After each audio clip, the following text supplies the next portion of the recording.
গলাম মাঝে দানো সরার পোস্টার লই বিএমপির নেতা ধরে এই না লুটপাট খামলাইন ঘরে দেখুন গুন্ড সাজিয়ে বাইরে তুন বিএমপির গুন্ড আনিয়ে নেই তখন ইয়ান কি করার এই আরলের আবার অতর্কিত হামলা করার 6 নম্বর ওয়ার্ডর না আওয়ামী লীগ তইলে কমপ্লিট বেকিং লেখা আছে কাউন্সিলর আর 6 নম্বর ওয়ার্ডর আওয়ামী লীগের নেতা মোহাম্মদ নাজামউদ্দিন পিতা জামবকশু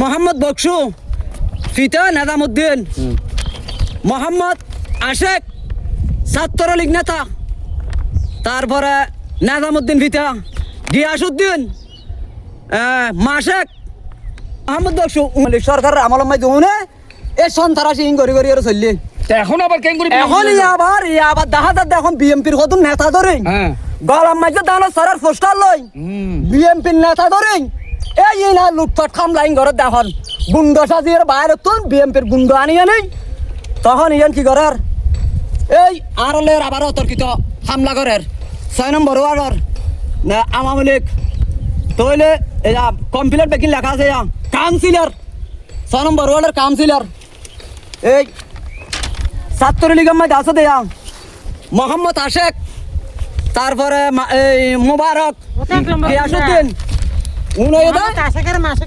এখন ওবায়দুল হকের কথা হচ্ছে এই যে 17টা বছর তারা এই কমিটি দিয়ে মাইসপাড়া সহ 6 নম্বর ওয়ার্ড লুড়ে পুড়ে গিলে খেয়েছিল। এখন যখন সরকার শেখ হাসিনা যখন পরিবর্তন হয়ে দেশ ছেড়ে চলে গিয়েছিল ঠিক ওই সময় আবার অভিযুক্ত ব্যক্তিরা নতুনভাবে ধানের কাছাকাছি গিয়ে ধানের চারা রোপণ করে এসব ব্যক্তিদের লুটপাট চালাচ্ছে বলে তিনি অভিযোগ করছেন। দর্শক, আমি চলে যাচ্ছি ওবায়দুল কাদের স্ত্রীর কাছে। আচ্ছা, আপনার কাছে একটু জানতে চাই যে ওবায়দুল হক হচ্ছে আপনার স্বামী, কিন্তু আপনি একটু গৃহিণী। এই যে কৃষি অধিদপ্তর থেকে সরকার রাষ্ট্রীয়ভাবে যে আপনি বীজগুলো পেয়েছিলেন সেগুলো রোপণ করেছেন, এখন হঠাৎ গতকালকে এসে যে আপনার একেবারে সাজানো বাগানটা কারা লুট করেছে? আশেক মাসেক ওরা আমার খেতিরে সবগুলো কাটি দিয়ে আমি আমার ছোট ছোট ছেলে মেয়ে নিয়ে এগুলো আমার বাচ্চাদের হক বুঝছেন। আমি কালকে যখন এই খেতে যাচ্ছি আমার মা বাবা বলছেন আমি এরকম কান্না করি নাই। আমার এই খেতে যদি আমার বুক ফাড়ি আমি কাউকে দেখাতে পারতেছি না। এই না আমাদের সন্ত্রাস আশেক মাসেক এরা আমার এই খেতে কাটি দিনে তো কাটি গেছে, রাত্রে সব তুলে নিয়ে গেছে। আবার রাত্রেবেলায় আসি এখানে সব জাল ফাড়া ছিল, রাত্রে ভাঙে দিনে ভাঙে না, এগুলো আবার রাত্রে ভাঙি সব নিয়ে গেছে বুঝছেন। আপনি কি চাচ্ছেন? আমি আমার এই কথা পরিবর্তন, আমি জরি গুণা গাড়ি যাই আমার এই গতি আমার ছেলে মেয়েদের হক এগুলা বুঝছেন। আমার এটা উপযুক্ত বিচার। গতকালকে মহিউদ্দিন নামক একজন ছেলে কিন্তু আহত হয়েছিল, তিনি এখন কক্সবাজার মেডিকেলে মৃত্যুর সাথে পাঞ্জা লড়ছেন। আমি মহিউদ্দিনের বড় ভাইকে পেয়েছি। আচ্ছা, আপনার ভাই তো চাকরিজীবী, উনি এখানেই থাকে না, তিনি কক্সবাজার বা ওই লাইনে চাকরি করে। গতকালকে এখানে বেড়াইতে ছিল, হঠাৎ থাকে কেন মারা হলো? আগে মারা হলো যে প্রথমে ওরা যখন আমার চাচাদেরকে অতর্কিতভাবে এখানে ছিল, মারাত্মকভাবে যখন মারামারি করতেছিল, তখন আমার ভাই দেখছে ওদেরকে একটু মীমাংসা করা দেওয়ার জন্য আসছিল। তখন ওরা আমার বাইকে প্রথমে ইলেকট্রিক শক দিয়ে একেবারে মাটিতে ফেলে দিয়েছে। তারপরে মাটিতে ফেলানোর পরে ওরা ইলেকট্রিক শকটাকে দিয়েছিল মোহাম্মদ আশেক দেওয়ার পরে আমার ভাই একেবারে মাটির সাথে লুটিয়ে পড়ে গেছে। লুটিয়ে এরপর থেকে এরা উঠতে না দিয়ে উপর যে পরি ওদের মাথায় কূপ দিছে এবং দেশি অস্ত্র নিয়ে একেবারে এলোপাতাড়ি ওকে হামলা করছে, যার কারণে ওকে মহেশখালী হসপিটাল থেকে এখন রেফার করে কক্সবাজার। আপনার ভাইয়ের অবস্থা কেমন? আমার ভাইয়ের অবস্থা আশঙ্কাজনক একেবারে। ওর এখনো ডাক্তাররা বলছে এখনো উনি অবজারভেশনে আছে। এবং আমরা ওবায়দুল হকের কাছাকাছি আরেক ভাইকে পেয়েছি, সহজ সরল মানুষ, তার চেয়েও কিন্তু কদু শ্বাস করতো, তার কদু শ্বাসটাও তারা কেড়ে নিল। এখন তিনি বেকার এবং জীবন যাপন করছেন।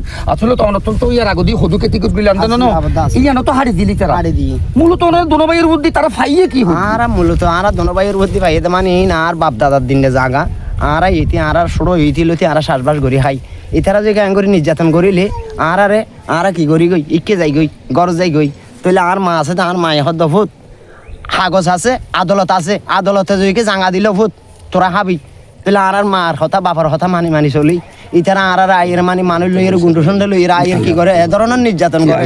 এই দেখো আজ 20 দিন 15 দিন মাসখানিক আগে আমার কিরকম করে মারছে এই আর আমার মাথার মধ্যে কিরিসের কোপ, এগুলা কিরিসের কোপ আমি কি পাই না, আমি কোনো মানে বিচার পাই না আমি সরকার থেকে। আমার এই কদুকেতি কাটি ফেলছে মানে 20,000 মতো মানে কদুকু ধরছে, মানে এই জাইলে 12 নম্বর ওয়ার্ডের মানুষ ডিস্ট্রিক্টের মানুষ এখান থেকে আসছে, ওরা মানে সবাই দেখছে।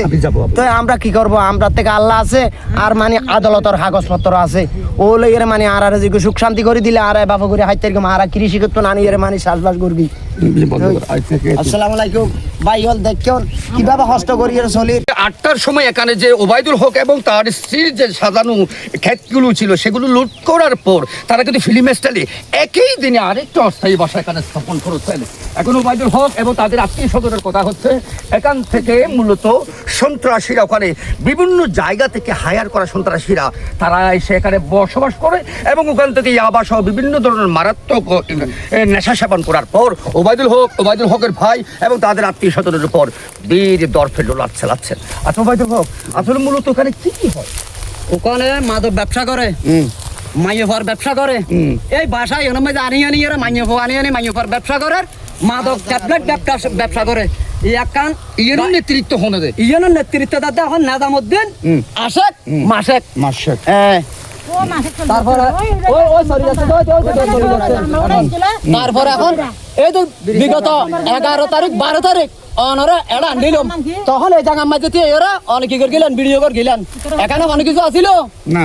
এই রাতের অন্ধকারে সোরর মতো করে রাতের অন্ধকারে এই বাসা এটা করে, সোরর মতো করে এটা বাসা এটা করে। এখন এটার মধ্যে কি করে ইয়াবা ব্যবসা করে, এটার মধ্যে ইয়াবা ব্যবসা করে। এটা অন আসছিল তাই সময় কি দেখছিলেন, খেতে আসছিল সদুগতে হাড়ি ফেলে গিয়ে এই সোরর মতো করে রাতের অন্ধকারে কি করি এই ইয়াবা ব্যবসা করে। এখন এটা এখন আপনি কি চাচ্ছেন? আমি এখন মূলত সরকারের কাছে প্রশাসনের কাছে আর সুষ্ঠু বিচার কাম চাই। দর্শক আমরা চলে যাবার আগে ওবায়দুল হক এবং তাদের পরিবারের পক্ষ থেকে একটা ছোট্ট রাষ্ট্রের প্রতি অনুরোধ, সেটা হচ্ছে আমাদেরকে 2025 সালে মারা হয়েছে, আমরা বিজ্ঞ আদালতে গিয়ে মামলা করেছি, মামলার পর মহেশখালী থানার প্রশাসনের পক্ষ থেকে এই পর্যন্ত ওবায়দুল হককে যারা হামলা করতে এসেছিল বা যাদেরকে আসামি করা হয়েছিল একটা আসামিকে গ্রেপ্তার করতে পারেনি। এরপর 2026 সালে এসে তিনি আবার একই ব্যক্তিদের বিরুদ্ধে আবার সাধারণ জিডি করেন মহেশখালী থানায়। কিন্তু দুঃখের বিষয় গতকালকে এসে তাদের উপর আবার রুলাল চালানো হলো। বর্তমানে এজার আছে, আমার কাছে জিডি আছে, অভিযোগ আছে, বস্তা কাগজ নিয়ে ওবায়দুল হক ঘুরতেছে, অথচ নিয়ে ইনসাফ পাচ্ছে না। তাই প্রশাসনের কাছে আবারও দৃষ্টি আকর্ষণ করছি, একটি মজলুম মানুষের পক্ষে অন্তত সুষ্ঠুভাবে একটু অবস্থান নেন, না হয় মানুষগুলো বাংলাদেশের মানচিত্র থেকে অতি শীঘ্রই হারিয়ে যাবে। আপনারা যেখান থেকে দেখছেন ভিডিওগুলো অবশ্যই কমেন্টে আমাদেরকে জানাবেন। আল্লাহ হাফেজ।